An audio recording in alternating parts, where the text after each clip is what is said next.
Hello and welcome to my channel, or welcome back to my channel. My name is Jay and this is a web of classic tales. If you're enjoying the videos, please like, subscribe, and share. If you want notifications every single time a new video is uploaded, please click on the little bell icon. Today we will continue reading Arthur Conan Doyle's A Study in Scarlet. This is not the place to commemorate the trials and privations endured by the immigrant Mormons before they came to their final haven. From the shores of the Mississippi to the western slopes of the Rocky Mountains, they had struggled on with a constancy almost unparalleled in history. The savage man and the savage beast, hunger, thirst, fatigue, and disease, every impediment which nature could place in the way, had all been overcome with Anglo-Saxon tenacity. Yet the long journey and the accumulated terrors had shaken the hearts of the stoutest among them.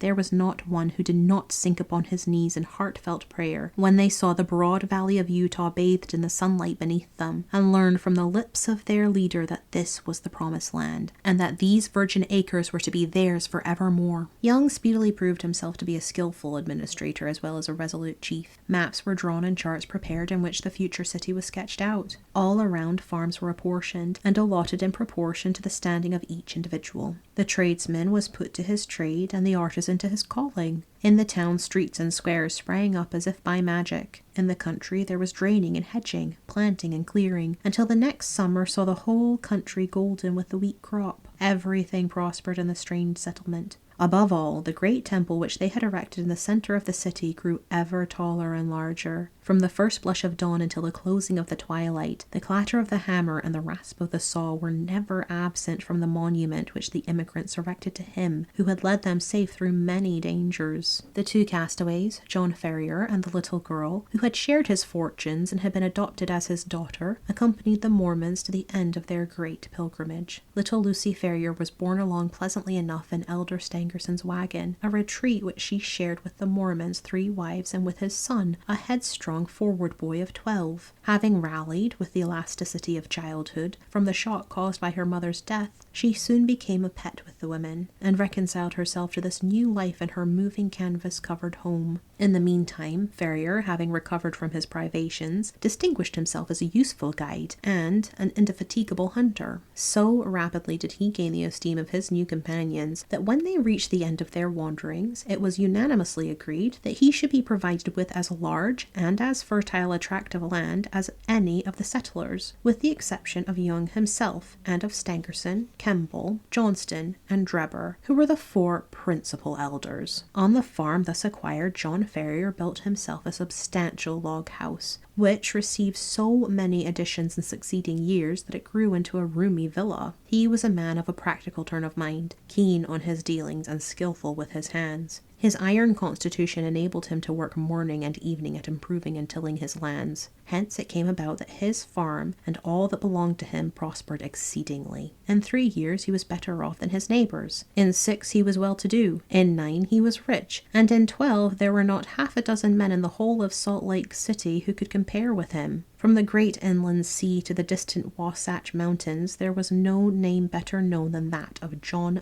Ferrier. There was one way, and only one, in which he offended the susceptibilities of his co-religionists. No argument or persuasion could ever induce him to set up a female establishment after the manner of his companions. He never gave reasons for this persistent refusal, but contented himself by resolutely and inflexibly adhering to his determination. There were some who accused him of lukewarmness in his adopted religion, and others who put it down to greed of wealth and reluctance to incur expense. Others again spoke of some early love affair, and of a fair-haired girl who had pined away on the shores of the Atlantic. Whatever the reason, Ferrier remained strictly celibate. In every other respect he conformed to the religion of the young settlement, and gained the name of being an orthodox and straight-walking man. Lucy Ferrier grew up within the log house, and assisted her adopted father in all his undertakings. The keen air of the mountains and the balsamic odor of the pine trees took the place of nurse and mother to the young girl. As year succeeded to year, she grew taller and stronger, her cheek more ruddy and her step more elastic. Many a wayfarer upon the high road which ran by Ferrier's farm felt long-forgotten thoughts revive in his mind as he watched her lithe, girlish figure tripping through the wheat fields, or met her mounted upon her father's Mustang, and managing it with all the ease and grace of a true child of the West. So the bud blossomed into a flower, and the year which saw her father the richest of the farmers left her as fair a specimen of American girlhood as could be found in the whole Pacific slope. It was not the father, however, who first discovered that the child had developed into the woman.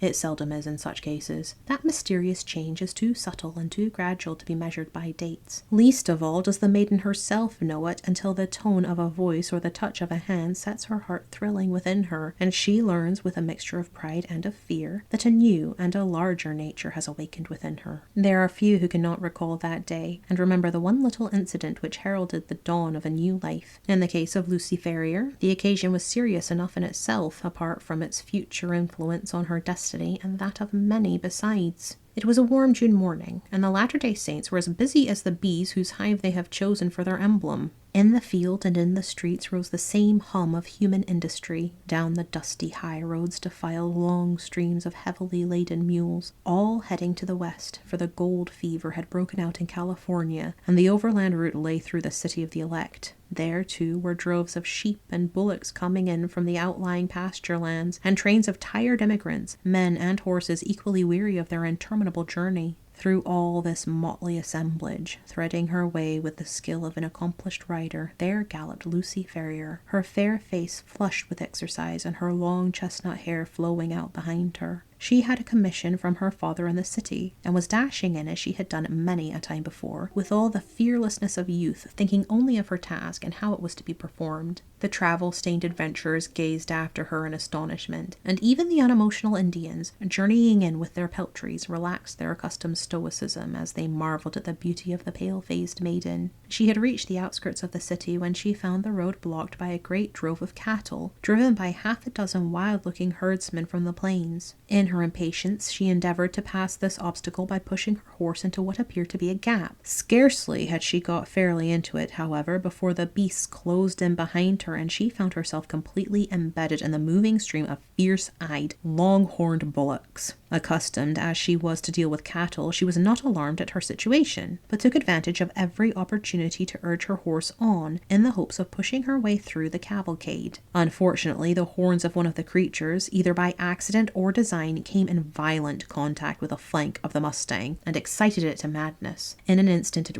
reared up its hind legs with a snort of rage, and pranced and tossed in a way that would have unseated any but a skillful rider. The situation was full of peril. Every plunge of the excited horse brought it against the horns again, and goaded it to fresh madness. It was all that the girl could do to keep herself in the saddle, and yet a slip would mean a terrible death under the hoofs of the unwieldy and terrified animals. Unaccustomed to sudden emergencies, her head began to swim, and her grip upon the bridle to relax. Choked by the rising cloud of dust and by the steam from the struggling creatures, she might have abandoned her efforts in despair, but for a kindly voice at her elbow which assured her of assistance. At the same moment, a sinewy brown hand caught the frightened horse by the curb, and forcing a way through the drove, soon brought her to the outskirts. "You're not hurt, I hope, miss?" said her preserver respectfully. She looked up at his dark, fierce face and laughed saucily. "I'm awful frightened," she said naively. "Whoever would have thought that Poncho would be so scared by a lot of cows?" "Thank God you kept your seat," the other said earnestly. He was a tall, savage-looking young fellow, mounted on a powerful roan horse, and clad in the rough dress of a hunter, with a long rifle slung over his shoulders. "I guess you were the daughter of John Ferrier," he remarked. "I saw you ride down from his house. When you see him, ask him if he remembers the Jefferson Hopes of St. Louis. If he's the same Ferrier, my father and he were pretty thick. Hadn't you better come and ask yourself?" she asked demurely. The young fellow seemed pleased at the suggestion, and his dark eyes sparkled with pleasure. "I'll do so," he said. "We've been in the mountains for 2 months, and are not over and above in visiting condition. He must take us as he finds us." "He has a good deal to thank you for, and so have I," she answered. "He's awful fond of me. If those cows had jumped on me, he'd have never got over it." "Neither would I," said her companion. "You? Well, I don't see that it would make much matter to you, anyhow. You ain't even a friend of ours." The young hunter's dark face grew so gloomy over this remark that Lucy Ferrier laughed out loud. "There, I didn't mean that," she said. "Of course you are a friend now. You must come and see us. Now I must push along, or father won't trust me with his business anymore. Goodbye." "Goodbye," he answered, raising his broad sombrero and bending over her little hand. She wheeled her Mustang round, gave it a cut with her riding whip, and darted away down the broad road in a rolling cloud of dust. Young Jefferson Hope rode on with his companions, gloomy and taciturn. He and they had been among the Nevada mountains prospecting for silver, and were returning to Salt Lake City in the hope of raising capital enough to work some lodes which they had discovered. He had been as keen as any of them upon the business until this sudden incident had drawn his thoughts into another channel. The sight of the fair young girl, as frank and wholesome as the Sierra breezes, had stirred his volcanic, untamed heart to its very depths. When she had vanished from his sight, he realized that a crisis had come in his life, and that neither silver speculations nor any other question could ever be of such importance to him as this new and all-absorbing one. The love which had sprung up in his heart was not the sudden, changeable fancy of a boy, but rather the wild, fierce passion of a man of strong will and imperious temper. He had been accustomed to succeed in all that he undertook. He swore in his heart that he would not fail in this, if human effort and human perseverance could render him successful.